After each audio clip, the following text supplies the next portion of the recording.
तो अगला टॉपिक हम लोग करने जा रहे हैं, दे रखा refraction of light, refraction of light through a prism. ठीक है ना, कितनी बात सुनी। अब इसमें क्या बताया कि रिफ्रैक्शन तो हम लोग जानते हैं, एक मीडियम से जब दूसरे मीडियम में लाइट जाता है तो बेंड करता है, किधर बेंड करता है, टुवर्ड्स द नॉर्मल बेंड करता है ना। अभी तक किया है, रेयर से डेंसर में जाते हैं तो टुवर्ड्स नॉर्मल बेंड करता है, और डेंसर से रेयर में जाते हैं away from the normal bend करता है। तो यहाँ पे तो रिफ्रैक्शन ऑफ लाइट, लाइट का रिफ्रैक्शन देखेंगे थ्रू अ प्रिज्म। प्रिज्म क्या होता है, एक ग्लास का बना हुआ मटेरियल होता है प्रिज्म, और पिरामिड टाइप का होता है, ट्रायंगुलर पिरामिड बोलते हैं उसको। और ये 3D स्ट्रक्चर लेते हैं, एक फेस को अगर हम लोग दिखाते हैं तो इस तरह से दिखाते हैं, इसको हम लोग दिखाते हैं, ये इसको एंगल ऑफ प्रिज्म बोलते हैं, इसको एंगल ऑफ ए से दिखाते हैं, एंगल ऑफ प्रिज्म। कितनी बात सुन में, एंगल ऑफ प्रिज्म बोलते हैं इसको। ये जो है ना ग्लास का बना हुआ है, 3D स्ट्रक्चर है, ग्लास का बना हुआ है। ग्लास एक डेंसर मीडियम है, जब भी कभी लाइट इधर जो ना रेयर मीडियम है, जब भी कभी लाइट रेयर से डेंसर में जाएगा तो किधर बेंड करेगा, रेयर से डेंसर में जाएगा टुवर्ड द नॉर्मल बेंड करता है। ठीक है ना। तो ये हम लोग इस वाले सरफेस का एक नॉर्मल ड्रॉ कर लेते हैं, ये इस तरह से हम लोग दूसरे कलर में ड्रॉ कर लेते हैं एक नॉर्मल। ये हमने इस सरफेस पे नॉर्मल मतलब 90 के एंगल पे ड्रॉ कर लिया एक ऐसे। ठीक है, एक लाइट को हम लोगों ने इंसिडेंट कराया, तो ये रेयर मीडियम है, यहाँ से ये लाइट ये इधर इंसिडेंट कराया। कितनी बात सुनी। ठीक है, और ये जब रेयर से जब डेंसर में जाएगा तो ये टूवर्ड द नॉर्मल बेंड कर जाएगा, यानी कि ये इधर की तरफ बेंड कर जाएगा। वैसे अगर ये स्ट्रेट जाता तो ये ऐसे जाता, स्ट्रेट जाता तो इस तरह से जाता, लेकिन ये टूवर्ड द, ये नॉर्मल लाइन है ना ये इस सरफेस पे, तो इसे टूवर्ड द नॉर्मल बेंड कर गया। ठीक है, ये हमारा एंगल ऑफ इंसिडेंट है आई, और ये एंगल ऑफ रिफ्रैक्शन है आर, ये 1 ले लेते हैं। कितनी बात सुनी। आगे बोला कि जब ये लाइट यहाँ से देखो, अब ये डेंसर मीडियम है, ये जो है ना ये जो प्रिज्म है ये डेंसर मीडियम है, यहाँ से लाइट फिर रेयर मीडियम में निकलेगा, तो जब डेंसर से रेयर में निकलेगा तो उस वक्त किधर जाएगा, अवे फ्रॉम द नॉर्मल। तो ये नॉर्मल एक लाइन ड्रॉ कर लेते हैं हम लोग। ठीक है ना, एक नॉर्मल लाइन ड्रॉ कर लेते हैं, नॉर्मल लाइन ड्रॉ कर लिया यहाँ पे इस वाले सरफेस पे, इस सरफेस पे ये ए बी सी ट्रायंगल ले लिया, इस सरफेस पे नॉर्मल ड्रॉ कर लिया, और ये अब अवे फ्रॉम द नॉर्मल जाएगा, ऐसे जाएगा। ठीक है ना, अवे फ्रॉम द नॉर्मल। तो हम लोग कलर बदलेंगे तो समझ में आएगा, ये अवे फ्रॉम द नॉर्मल हो गया। तो जो लाइट यहाँ पे जो एंगल ऑफ इंसिडेंट ये वाला कहलाएगा R2। ठीक है ना, R1 R2, और यहाँ पे एंगल ऑफ इमर्जेंट कहलाता, आई ई से दिखाते हैं, एंगल ऑफ इमर्जेंट, इसे बोलते हैं एंगल ऑफ इमर्जेंट। ठीक, कितनी बात सुनिए। ये देखो आप आगे बताया क्या कि अगर ये जो लाइन जो रिफ्रैक्टर है 2 दफा यहाँ पे रिफ्रैक्शन हुआ, ठीक है, तो इस सरफेस पे देखो यहाँ से एक इससे जब गया तो ये जो रेज जा रहा था ना पहले डेंसर में जाने के बाद टुवर्ड द नॉर्मल, ये इस नॉर्मल की तरफ बेंड किया, जब ये डेंसर में जाते जाते जाते फिर यहाँ से रेयर में निकला तो अवे फ्रॉम द नॉर्मल हो गया। तो जो लाइट अगर ये सीधा जाता तो ऐसे जा रहा होता है।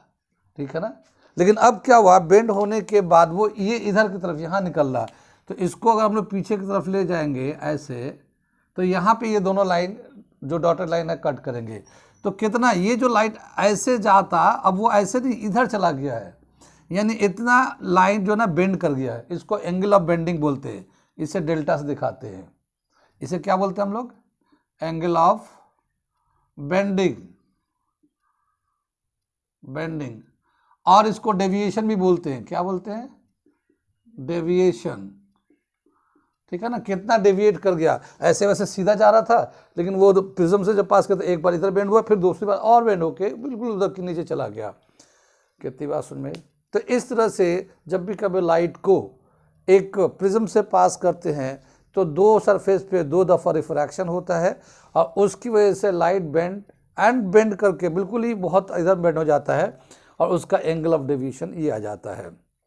यहाँ पे एक क्वाड्रिलेटरल बनता है, जैसे ये एक पॉइंट है, ये एक पॉइंट है, ये एक पॉइंट है और एक ये पॉइंट है, ठीक है ना, क्वाड्रिलेटरल बनता है। कितनी बात में? तो ये ए तो एंगल ऑफ प्रिज्म से दिखाते ए एंगल का वैल्यू, और ये डेविएशन को एंगल ऑफ डेविएशन दिखाते हैं। ये आई है एंगल ऑफ इंसिडेंट बोलते हैं और ये ई है एंगल ऑफ इमर्जेंट बोलते हैं, ठीक है ना।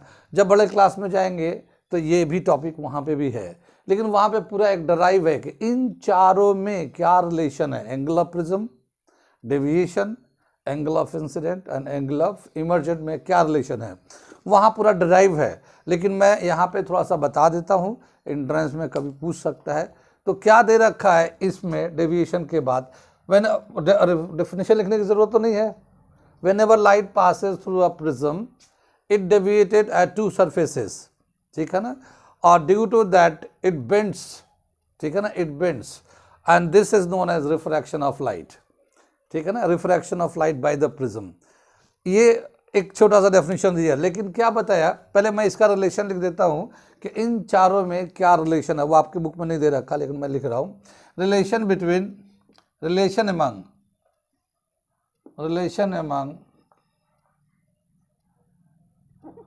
A delta I and E is given as, ठीक है ना, given as angle of prism plus deviation is equal to angle I plus angle E।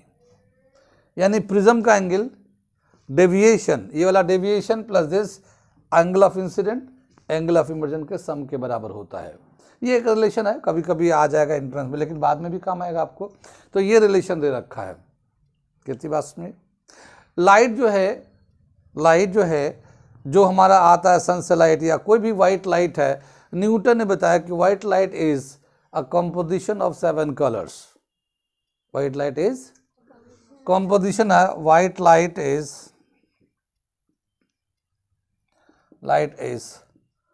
composition of 7 colors, ठीक है ना। लेकिन ये जो 7 कलर्स है ये कैसे दिखने को मिलेगा, ठीक है, ये जो 7 कलर्स है, इन 7 कलर्स का 7 टाइप्स के फ्रीक्वेंसी एंड वेवलेंथ है। 7 कलर्स का 7 टाइप्स के फ्रीक्वेंसी है, वेवलेंथ है। उसने एक एक्सपेरिमेंट किया था, जो न्यूटन का कहना था कि ये न्यूटन ने जो बताया था, उसका एक एक्सपेरिमेंट किया था। क्या किया था, ये आपके भी कोर्स में नहीं, अभी ऐसा एक डिस्क लिया था, डिस्क, और इसमें 7 कलर बना लिया। ऐसे हम लोग 7 कलर लेंगे तो थोड़ा सा नहीं बन पाएगा, डायगोनल के 1 2 3 4 5 6, अब ये 7 बॉक्स बन गए, ठीक है ना। इसमें 7 कलर जैसे हम लोग विवग्योर से याद करते हैं ना, violet, indigo, blue, green, yellow, orange, red, ये जो 7 कलर डाल के और इस डिस्क को ऐसे रख के और घुमा दिया ऐसे ऐसे तेजी से। डिस्क में 7 कलर, यहाँ पे एक कलर, एक यहाँ पे एक कलर, यहाँ पे एक कलर, और सब इसको घुमा दिया बहुत तेजी से। जब घुमाया तो जब वो 7 पूरी तरह से घुमाने लगा तो वो जो था घूमने के वक्त वो कोई कलर नहीं दिख रहा था सिवाय सफ़ेद कलर का, वाइट कलर का। तो सारे के सारे 7 कलर जो ना, कोई कलर्स अपीयर नहीं हो रहा था जब वो डिस्क घूम रहा था, सिर्फ वाइट कलर समझ में आ रहा था, ठीक है ना। तो इस तरह से उसने एक एक्सपेरिमेंट करके न्यूटन ने बताया था कि white light is a composition of 7 colours. लेकिन ये प्रिज्म में जब हम लोग रिफ्रैक्शन कराते हैं तो ज़ाहिर वाइट लाइट ही पास करते हैं। यहाँ से जो वाइट लाइट होता है, ये वाइट लाइट को पास कराते हैं, इसमें इंसिडेंट कराते हैं। तो जब ये वाइट लाइट को पास कराएंगे, ठीक है ना, तो जब ये यहाँ से पास करेगा तो रेयर से डेंसर में जाता है ना, तो फ्रीक्वेंसी के हिसाब से, वेवलेंथ के हिसाब से वो सेपरेट होने लगते हैं, ठीक है ना, सेपरेट होने लगते हैं। ये तो हमने एक कलर का इस तरह से दिखाया था, लेकिन जब वाइट लाइट को पास करेंगे तो 7 कलर्स हैं, तो वो 7 के 7 कलर इस मीडियम से जब पास कर रहा होगा तो वो सेपरेट होते हैं, क्योंकि उनका अलग अलग वेवलेंथ होता है, ठीक है ना। तो अलग अलग वेवलेंथ की वजह से यहाँ पे एक स्क्रीन डालेंगे तो 7 कलर्स मिलेगा, वो भी मैं बता रहा हूँ, नोट करो, ठीक है। तो बोला क्या, जब ये हम तो एक कलर के हिसाब से हम लोगों ने ये डेविएशन दिखाया है कि इतना डेविएट किया है।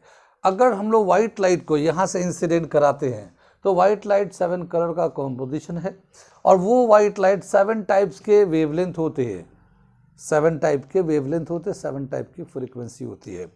तो वो जो जब हम लोग इस प्रिज्म से पास करेंगे तो 7 कलर जो ना सेपरेट हो जाते हैं, और फिर वो अपने फ्रीक्वेंसी या वेवलेंथ, अभी हम लोग आगे बढ़ के चलेंगे, उसके हिसाब से इधर 7 कलर्स अलग अलग दिखने लगता है। और जो 7 कलर को अगर स्क्रीन पे देखेंगे तो कलर का जो पैटर्न मिलता है उससे हम लोग याद करते हैं विवग्योर के नाम से, ठीक है ना। तो पहले मैं तो वो कलर का पैटर्न एक बताता हूँ, फिर बताता हूँ कि कौन नीचे कौन ऊपर क्यों है, ठीक है। इतना समझ में आगे बात, ये मिटा दे रहा हूँ।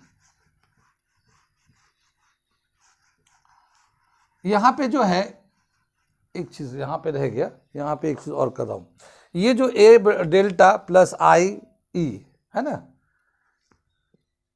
इसमें क्या बताया कि जब हम लोग बड़े क्लास में जाके देखेंगे तो उसमें क्या दे रखा है कि एक डेविएशन के लिए, यहाँ पे डेविएशन मिट गया, वो अगर एक डेविएशन एक सर्टेन एंगल ऑफ डेविएशन है तो उस डेविएशन के लिए 2 एंगल ऑफ इंसिडेंट है, मतलब एक पर्टिकुलर एंगल पे उतना डेविएशन आता है, फिर थोड़े से एंगल बढ़ाएंगे बढ़ाएंगे बढ़ाएंगे बढ़ाएंगे, डेविएशन बदलता रहेगा, फिर एक सर्टेन एंगल पे दूसरे एंगल पे फिर उतना ही डेविएशन आ जाता है। नहीं समझ में आया। मान लो 15 डिग्री का डेविएशन है और एंगल ऑफ इंसिडेंट हमारा 25 डिग्री है, तो 25 डिग्री 15 डिग्री का डेविएशन है, फिर 25 से हम 30 करेंगे, 35 का डेविएशन बदलता रहेगा। फिर पता चला हम लोग 75 एंगल पे इंसिडेंट करा रहे, फिर 15 डिग्री का डेविएशन आ गया, 75 पे फिर 15 का डेविएशन आ गया। तो इसका मतलब 2 एंगल ऑफ इंसिडेंट है जिस पे डेविएशन एक ही आता है। कितनी बात में आगे चले पीछे चले, तो किसी भी डेविएशन के लिए 2 एंगल ऑफ इंसिडेंट होता है, लेकिन एक पर्टिकुलर एंगल ऑफ इंसिडेंट है जिस वक्त डेविएशन सबसे कम होता है, डेविएशन का ग्राफ बना देता हूँ, वो तो बड़े क्लास में काम आ जाएगा, मगर ग्राफ बना दे रहा हूँ मैं, ठीक है ना। ये इस तरह से दे रखा है, ये इस तरह से ग्राफ दे रखा है, ये डेविएशन दे रखा है, ठीक है ना। और ये एंगल ऑफ इंसिडेंट, जैसे मान लो ये हम लोग डेविएशन यहाँ वाला देखना चाहते हैं, तो ये एंगल ऑफ इंसिडेंट एक ये वाला भी है, एक ये वाला भी है, ये एंगल ऑफ इंसिडेंट है, और इस वाले एंगल ऑफ इंसिडेंट यहाँ पे भी, दोनों पे भी ये डेविएशन आएगा, इस वाले एंगल पे भी डेविएशन इतना आएगा, इस वाले एंगल पे भी डेविएशन इतना ही आएगा। सबसे कम डेविएशन यहाँ पे है, देख लो, सबसे कम डेविएशन यहाँ पे है, और ये एक एंगल होता है, ठीक है ना। इसको तो 1 2 कर लेते हैं, और ये जो है ना एक ऐसा एंगल है जिसपे सबसे कम डेविएशन होता है, मिनिमम डेविएशन होता है। कितनी बात में, जिस वक्त मिनिमम डेविएशन होता है, सुन लो पहले समझ लो इसे, जिस वक्त फॉर मिनिमम डेविएशन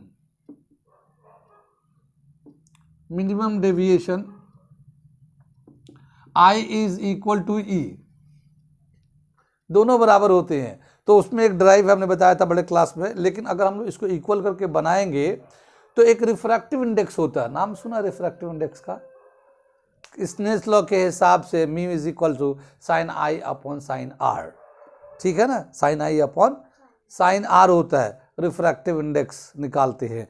तो जब अगर हम लोग मिनिमम डेविएशन पे रिफ्रैक्टिव इंडेक्स निकालेंगे प्रिज्म का, किसका, प्रिज्म तो ग्लास का बना हुआ ना, तो उसका रिफ्रैक्टिव इंडेक्स निकालते हैं, तो उसका एक फॉर्मूला है बहुत बढ़िया सा, वो बड़े क्लास में आपको ड्राइव करने को है। Refractive index is equal to sine A plus deviation minimum upon 2,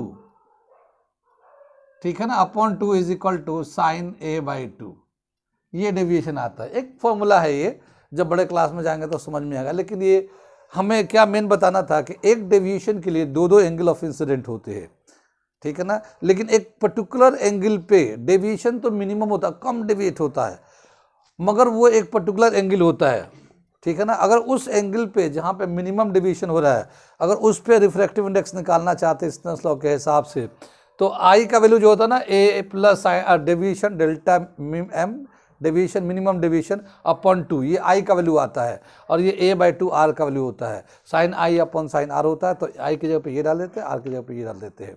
ये एक फॉर्मूला है, कोई आपको इतना टेंशन लेने की ज़रूरत नहीं है, ठीक है ना। तो यहाँ से ये वाला एक चीज़ ऐड कर लिए।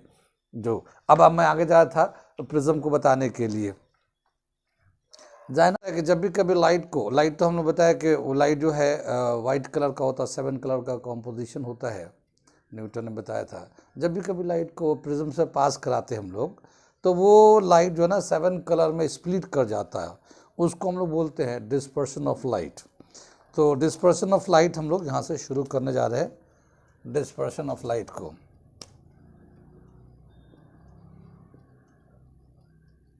डिस्पर्शन ऑफ लाइट,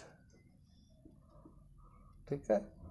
बताया कि जब एक प्रिज्म लेते हैं, प्रिज्म से एक लाइट को, ये इंसिडेंट रे है, ये नॉर्मल है, ये एंगल ऑफ इंसिडेंट है, ये जब पास कराते हैं तो रियर से डेंसर में जाएगा तो टूवर्ड द नॉर्मल बेंड कर जाएगा, तो ये टूवर्ड द नॉर्मल इधर बेंड कर गया। वैसे सीधा जाता तो ऐसे जाता ये, ठीक है ना। फिर यहाँ पे सरफेस पे ये इस पे नॉर्मल ड्रॉ करेंगे यहाँ पे, तो यहाँ पे डेंसर से लाइट रेयर में जा रहा है, तो जब डेंसर से रेयर में जाता है तो अवे फ्रॉम द नॉर्मल हो जाता है, तो ये इधर की तरफ बेंड करके निकल जाता है, ठीक है। तो ये हम लोगों ने देखा डिस्पर्स। लेकिन यहाँ पे चूँकि जो लाइट है वो 7 कलर का कॉम्पोजिशन है, और ये 7 कलर जो है उनका वेवलेंथ अलग अलग होता है, ठीक है। तो जो डेविएशन है, जो यहाँ से प्रिज्म लाइट पास करेगा, प्रिज्म से निकलेगा, इमर्जेंट होगा, तो उसका जो डेविएशन है वो डिपेंड करता है उसके वेवलेंथ पे। जो डेविएशन है बताया, जिसका वेवलेंथ बड़ा होगा उसका डेविएशन कम होगा, और जिसका वेवलेंथ छोटा होगा उसका डेविएशन ज़्यादा होगा। डेविएशन जब भी कभी इसे पास करेंगे तो deviation is inversely proportional to wavelength. जिसका वेवलेंथ ज़्यादा होगा उसका डेविएशन कम होगा, जिसका वेवलेंथ कम होगा उसका डेविएशन ज़्यादा होगा। तो क्या देखा गया, जब ये वाइट लाइट जाता है तो ये 7 कलर में 7 कलर का अलग अलग उनका वेवलेंथ होता है, तो ये यहाँ से जाकर ये लाइट जो है ना ऐसे 7 कलर्स में स्प्लिट हो जाता है, ठीक है, 7 कलर में स्प्लिट हो जाता है, ठीक। और ये जो 7 कलर्स में स्प्लिट होता है इसी को हम लोग डिस्पर्शन ऑफ लाइट बोलते हैं। When light passes through a prism, it is splitted into 7 colors, 7 colors, ठीक है ना। This phenomenon is known as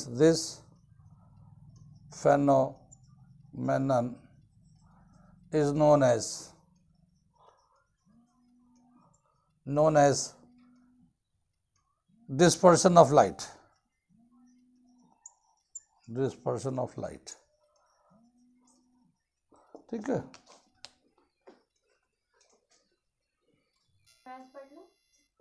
ठीक है, ये समझ में आया dispersion of light. Dispersion of light जो है, जिसमें लाइट जब बेंड करते हैं 7 कलर्स को, तो जो डेविएशन है वो वेवलेंथ के इनवर्सली प्रोपोर्शनल है। क्या मतलब हुआ कि जिसका वेवलेंथ ज़्यादा होगा उसका डेविएशन कम होगा, जिसका वेवलेंथ कम होगा उसका डेविएशन ज़्यादा होगा।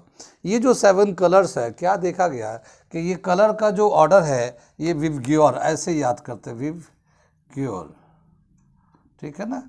क्या मतलब हुआ विवग्योर का फुल फॉर्म लेते हैं हम लोग, ठीक है ना। ये कलर का ऑर्डर हो जाता है, ये 7 कलर, वायलेट है, इंडिगो है, violet, indigo, blue, green, yellow, orange, red.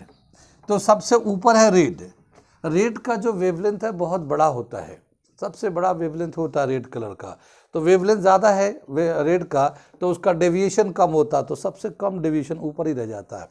और वायलेट का क्या है, वेवलेंथ बहुत कम है, ठीक है ना, फ्रीक्वेंसी ज़्यादा है। वायलेट का वेवलेंथ कम है, फ्रीक्वेंसी ज़्यादा है, तो वेवलेंथ कम होने की वजह से डेविएशन ज़्यादा होता है, तो वायलेट का सबसे ज़्यादा डेविएशन होता है। तो क्या समझ में आया कि deviation is inversely proportional to wavelength, और इसको हम लोग ऐसे भी कह सकते हैं deviation is directly proportional to frequency. ठीक है ना, जिसका सबसे ज़्यादा फ्रीक्वेंसी होगा वो ज़्यादा डेविएट करेगा, जिसका कम फ्रीक्वेंसी होगा वो कम डेविएट करेगा। रेड का फ्रीक्वेंसी कम है क्योंकि उसका वेवलेंथ ज़्यादा है, और वेलोसिटी जो है, जैसे ये वेलोसिटी ऑफ लाइट, ये c is equal to lambda into nu होता है। ठीक है, अगर ये जो वेलोसिटी ऑफ लाइट फिक्स है 3 × 10⁸ मीटर पर सेकेंड, अगर लैम्डा ज़्यादा होगा तो फ्रीक्वेंसी कम होगा, और लैम्डा कम होगा या फ्रीक्वेंसी ज़्यादा हुआ तो लैम्डा कम हो जाएगा। तो एक ज़्यादा हुआ तो एक कम होता ही है, ठीक है ना, लेकिन वेलोसिटी ऑफ लाइट कांस्टेंट है, फिक्स है। तो इस तरह से क्या बताया, deviation and frequency directly proportional. यहाँ पे जो बेंडिंग होता, लाइट जब पास करता प्रिज्म से, तो ये 7 कलर्स इस ऑर्डर में आता है। कितनी बात सुन भाई, अगर हम लोग इस कलर को कंबाइन करना चाहते हैं, यानी कि दिखाना चाहते हैं कि वाइट लाइट है, 7 कलर का कंपोजिशन है, तो एक हम लोग यहाँ पे इन्वर्टेड प्रिज्म लगा सकते हैं। इन्वर्टेड प्रिज्म का मतलब ये है कि ये एक हम ऐसे प्रिज्म लगा लेते हैं, ठीक है। तो ये कलर जो है ना, फिर दोबारा से जब ये जाएंगे ऐसे, तो ये दोबारा से सभी कलर्स इस हद से जाने के बाद फिर एक सिंगल कलर ऐसे निकल जाएगा ये। तो सेम टाइप के प्रिज्म अगर लेते हैं तो ये 7 कलर जो यहाँ स्प्लिटेड है वो फिर दोबारा से कंबाइन करता, कॉम्बिनेशन हो जाएगा और सिंगल वाइट कलर के फॉर्म में आने लगेगा ये, ठीक है। तो इस तरह से भी हम लोग बताते हैं कि white light is form of 7 colours, composed of 7 colours, ठीक है। रेनबो एक फिनोमिना है, रेनबो जो बनता है, देखा बारिश के बाद जो है रेनबो बनता है, रेनबो। तो ये रेनबो जो है कैसे बनता है, ठीक है ना, रेनबो बनता है डिस्पर्शन ऑफ लाइट की वजह से बनता है। डिस्पर्शन ऑफ लाइट बोला क्या कि जब कभी जैसे ये हम लोग बारिश होते हैं तो बारिश इधर से, जैसे इधर सन है, सन से जब लाइट जब जाएगा तो ये वाटर ड्रॉपलेट्स होते हैं, ठीक है ना, बारिश के। मान लो यहाँ पे सन है, ये सन के लाइट निकल है, बारिश के बाद की बात है ये, ठीक है। तो ये जब लाइट इस पे जाते हैं तो ये ड्रॉपलेट जो है ना एक हमारा प्रिज्म के तौर पे काम करता है ये, ठीक है ना, प्रिज्म के तौर पे काम करता। तो जब लाइट प्रिज्म पर ये ड्रॉपलेट्स पे पड़ते हैं तो ये स्प्लिट करते हैं कलर्स, ठीक है ना। और लाइट के हमेशा देखा गया जब सन के अपोजिट डायरेक्शन में उसका रेनबो बनता है, जिधर से सन निकलता है। जैसे मान लो इधर हमारे ईस्ट से पूरब से सन निकल रखा तो रेनबो हमारा पश्चिम में दिखेगा, और या शाम ढले अगर पश्चिम की तरफ सन है तो रेनबो हमारा ईस्ट की तरफ दिखेगा, ठीक है, बारिश के बाद।